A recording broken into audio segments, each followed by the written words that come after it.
Mr. Ratchet is here to see you, Doctor. All right, send him in.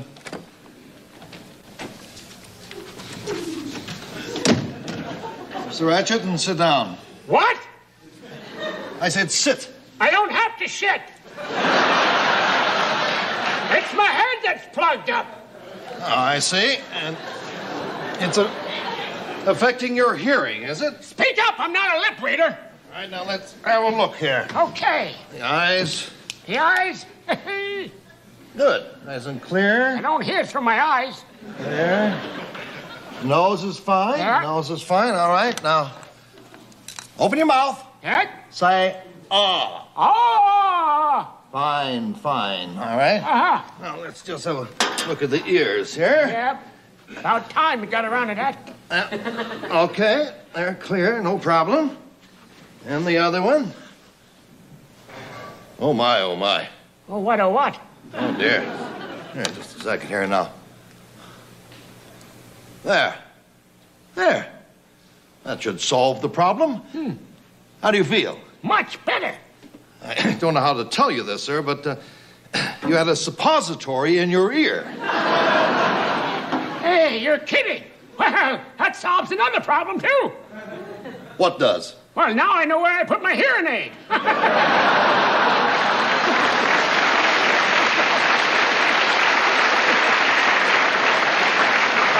Sir, on your way out, you can pay the nurse. What'd you say?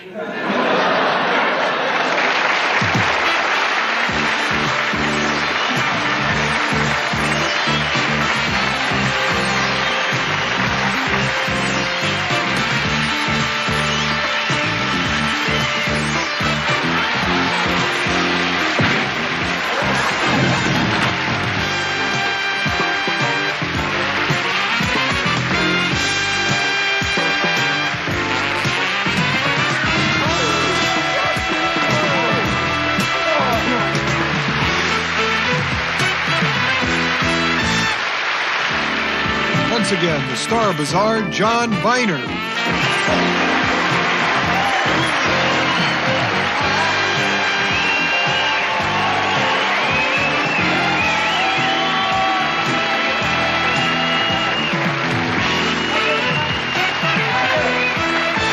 It's our first show, 6th year in time for the greatest stuntman of all time, the great Super Dave Osborne. Without further ado, let's go to Dodger Stadium in Los Angeles, California, to join Mike Walden and Super Dave for today's stunt. Take it away, Mike.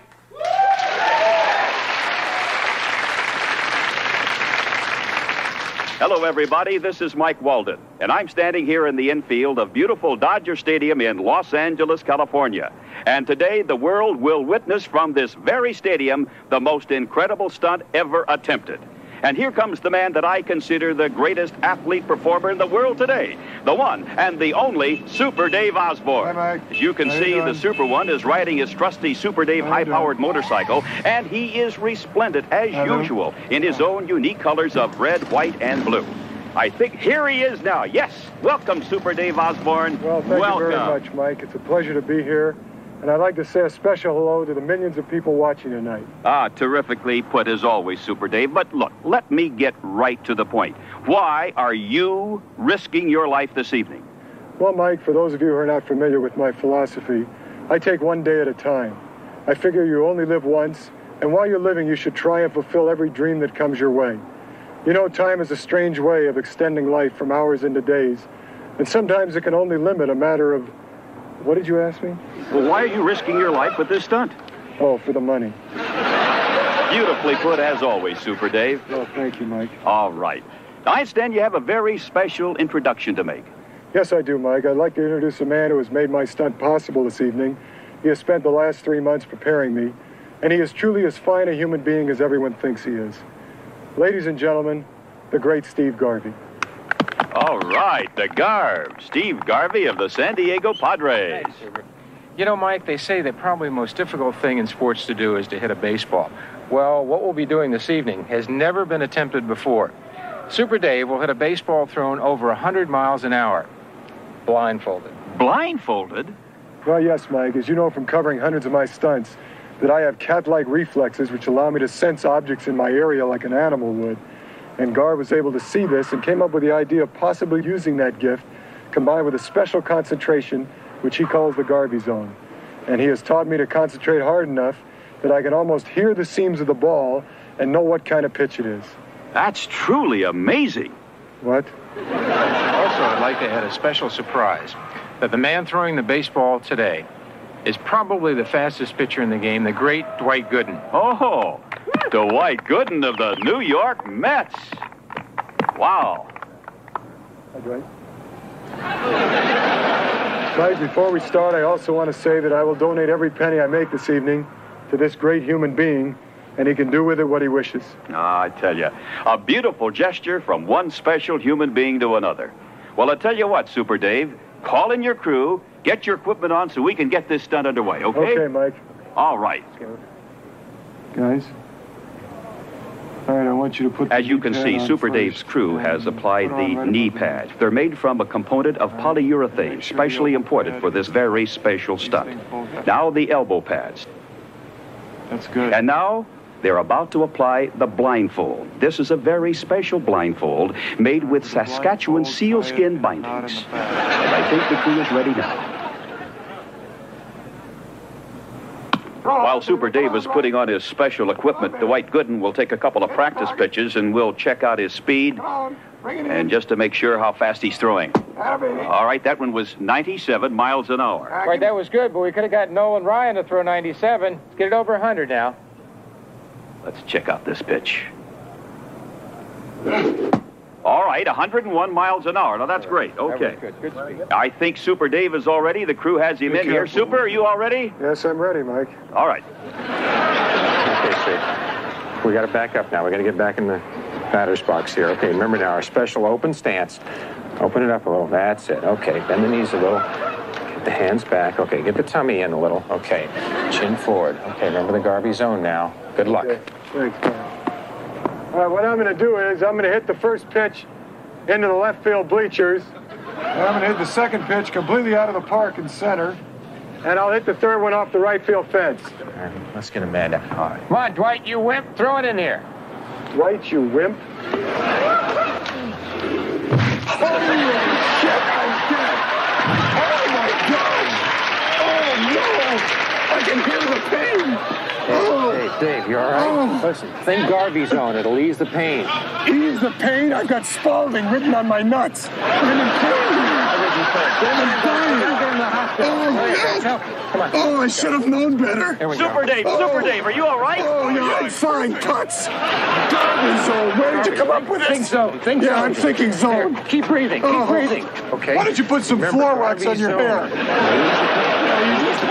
Okay. Oh. Just take it easy now. Oh. Right. Get him I think I hurt my fingernail. Fingernail. Fingernail doesn't look. Help Come on, me. guys, we got to get him to the hospital. Keep breathing. Let me see. Well, there you have it, folks. A one-in-a-million stunt accomplished by the only man on this grader who would ever dare to attempt it. This is Mike Walden with an elated Super Dave Osborne returning you to our program. Oh, wait, no. Get me an ambulance. I need an ambulance. Oh, thank goodness.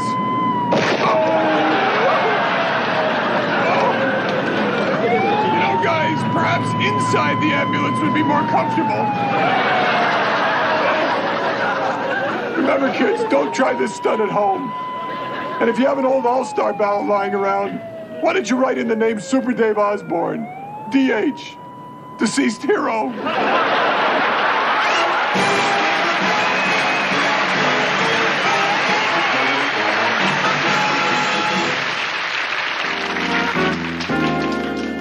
You've all seen and heard of Dr. Ruth Westheimer, the world's foremost expert on sexual relationships, and the host of her own show, Good Sex. Well, we at Bazaar, not to be outdone, have combed throughout Eastern Europe and come up with our own sex expert. So we now proudly present the first episode of Really Good Sex. Ladies and gentlemen, would you please give a warm Bazaar welcome to Dr. Renee Westhormone.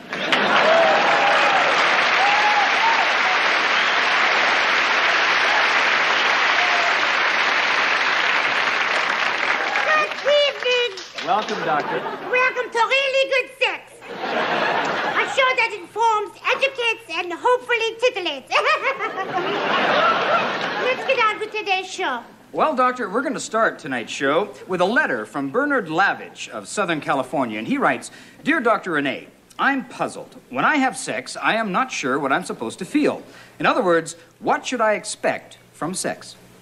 Good question. And let me simplify it for you. When you are having sex, even if it's really good sex, don't expect bells to ring. Don't expect sirens to go off. And don't expect miracles. However, if any of those should happen, you can expect to pay for it. Let's take a phone call, shall we? Good idea. Go ahead, you're on the Really Good Sex.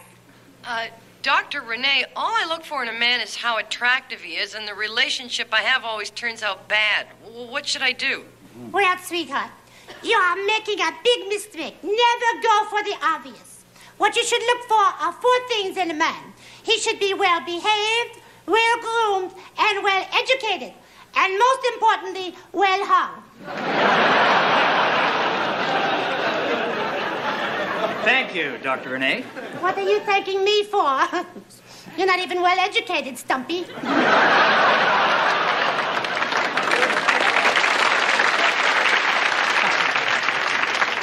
Listen, why don't we take another phone call from Loretta Gottlieb of Washington, D.C. Go ahead, Loretta. Dr. West Hormone, I have a real problem. I was raised in a very strict family, and I'm unsure about my dating habits. In other words, I don't know when and how many dates I should allow myself to get physical. Good question. And I'm going to give you the answer from my own personal experience. When I was dating, I would never kiss the man before the 5th date. And then maybe the end of the 5th date, if we had an especially good time, I would allow him to kiss me goodnight. Well, when would you go to bed with him? On the first 4 dates. You know, wham bam, thank you, doctor. That's very good. Doctor, we have another letter here, and this is from Susie Simkin of Alabama. And she writes, Dear Dr. West Hormone, people tell me I have very nice legs, but I'm afraid to show them as I might give someone the wrong idea. What should I do? I'll tell you what to do. Always, and I mean always, accentuate the positive. Show off your best feature. If legs are your best feature, wear short skirts, high-heeled shoes, nice stockings. Let them go. And if your bust is your best feature, wear the right clothes to show off what you've got. And if your eyes are the best feature, make them up like $1 million. If you've got it, flaunt it. Doctor, what do you do to accent your best features when you go out? I always shave my feet.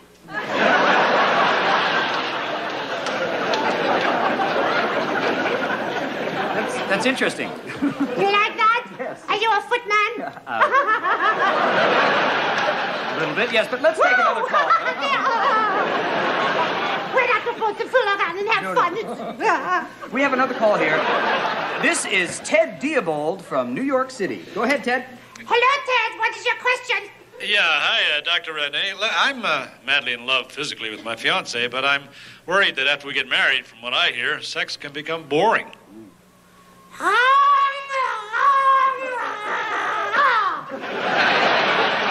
have been married for 45 years, and I have yet to be bored. And I'll tell you why.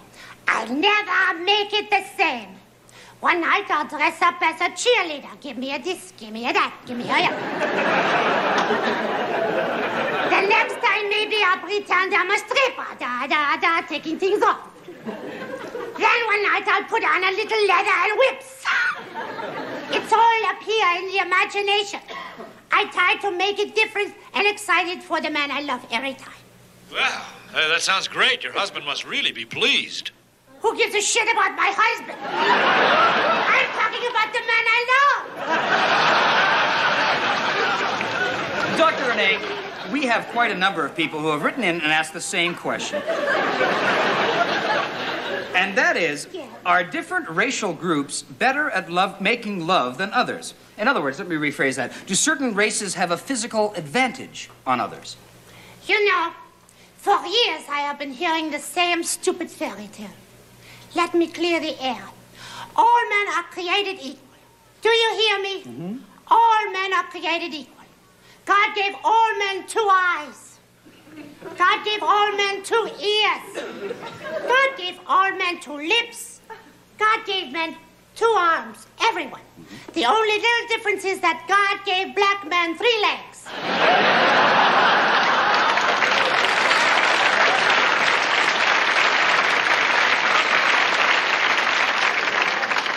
Dr. Westerholm, we have time for just one more letter before we have to say goodbye. And this letter comes to us from Margie Getzler of Viacom, Connecticut. And she writes, Dear Dr. Westerholm, should I accept gifts from my lover? Good question. I must answer this one with all depends. All depends is the way I answer this one. You see, when your lover gives you a gift, it is usually a reflection of how he sees you. If you're his beautiful little flower, he might give you a red rose.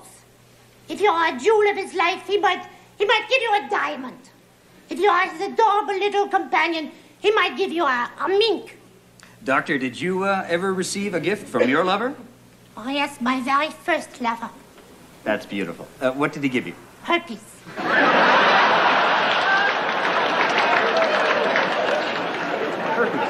The gift that keeps on giving. Well, that's our show for tonight. If you have any questions, don't forget to tune in next time for Really Good Sex. Say goodbye, Stumpy.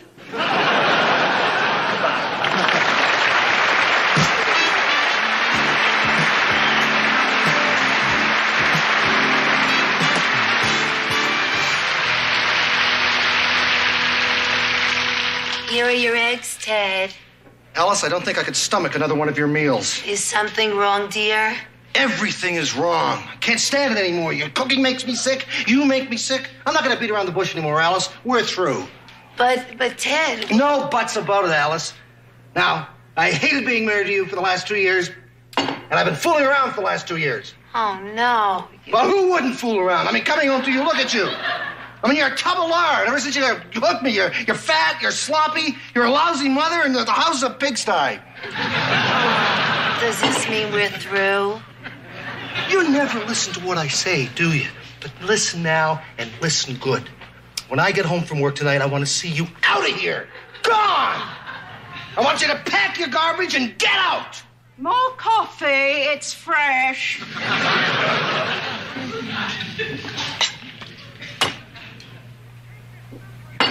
And take this simpering old fossil with you. I can't stand the sight of her. She's a parasite.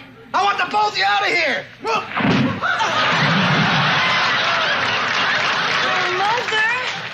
Mother, what's your secret? Ted never has his second cup of my coffee.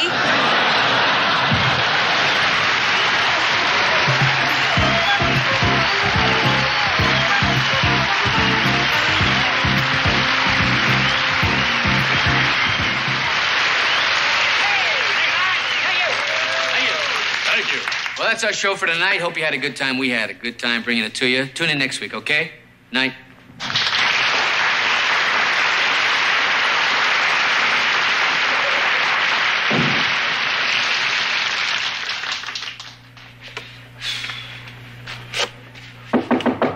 Yeah, come in.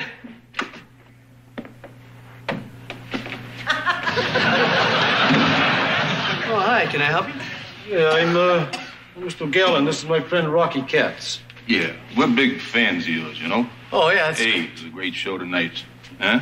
Keep it up. Yeah, thanks a lot. Can I get you an autograph, a picture, or something? I hate to be rude, but I'm real tired. I'd like to leave real soon. Yeah, no, John, you don't mind if I call you John, do you? Okay, yeah, what? Well, this bizarre show's been pretty funny so far this season. Yeah, once in a while it almost makes me laugh. Listen, pal, the man I work for, he's a big fan of yours. He's a big fan of the show, but his money's on the show not being so funny. You get what I mean? Hey, you're not saying what I think you're saying, are you? Let's put it in simple terms, huh? You're gonna throw next week's show, you know? You're gonna miss a few punchlines. Not so funny with the physical stuff, huh? Do that stupid little voice you do. You mean... This one here. That one, I like that. You shut up, you fool! Yeah, that's the voice. Now, if you use that again on the show, You're going to be talking like that permanently. Listen, you guys, you're talking about my show business integrity, I mean, Biner doesn't throw a show for anybody. I mean, this is my life. I can't think of doing it any way but right. That's the only way I work. Now, let me get this straight. You want me to, be unfunny and everybody connected with Bizarre will go into the toilet, right? Right. Well, I think I can handle that. In fact, I was going to do that on my own anyway. How was that, guys? That was terrific, Biner. Very unfunny. Our boss will be real pleased. Yeah, just great. Unfunny as usual. You'll get your check in the mail. And another thing, we don't talk like that, you understand? Well, don't look at me. It was his idea. Don't start with me. Oh, you...